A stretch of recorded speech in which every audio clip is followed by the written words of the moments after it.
It's always sad when you can't vote because that is our constitutional right.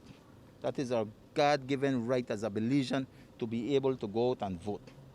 But we must put the community ahead always. We must put the greater good of the people of this country first and foremost. And it is sad, if you have COVID, if you have been tested for COVID and you cannot vote, then I sympathize with that. But the truth is we cannot put the masses of this country at risk. It is a contagious virus and it kills. There was another way that it could be done, then maybe they should look at it. But at this point in time, I mean, the chief election officer will have to make that call. And that is where we are at this point in time. The Orange District has the most cases of active COVID persons now in the rural areas as well. You represent some of these rural areas with COVID persons. Some may be your supporters, may not. But don't you feel that this may affect your chances of winning? No, none at all, none at all. I've been out there. I know what is the situation. It's a tough question in this era to say, because everyone has a right. You know, it's our constitutional right. But again, we have to go follow by what the health authorities tell us.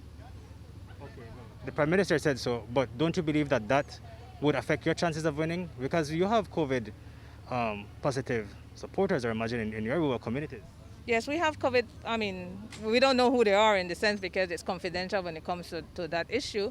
Maybe what could have been done is have a safe place for them to go and deposit their ballot. It's hard when it comes to that topic or when it comes to that point. It's not easy to answer that question, but I could tell you that to me and for my team, I think it's better for us to take care of our people. The health of our people is what we're concerned about, and I believe that we have to take measures when it comes to that, because it's nothing to play with. You know, this COVID pandemic is scaring a lot of people. We just lost a loved one about 3 days ago, and we know we have to respect this pandemic, and we need to be careful, mind ourselves and mind others. If you see how we came today, we know what is going on.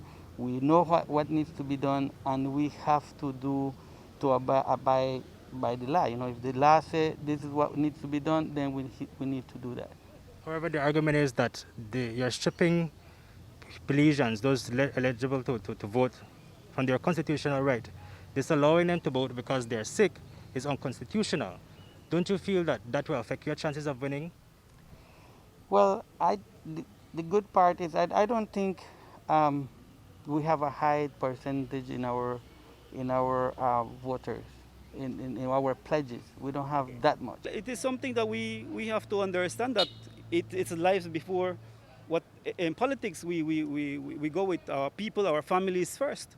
So we have to do our best, and we just have to understand the situation. Essentially, though, what's happening is that you're stripping away someone's constitutional right for voting because they're sick. But I think the law says that that can only happen if the person is insane. These are persons that may not be symptomatic. How do you respond to that argument that you are taking away their constitutional right to vote? Well, I think that everybody, have a right to vote. That's all I can say. Everybody has a right to vote.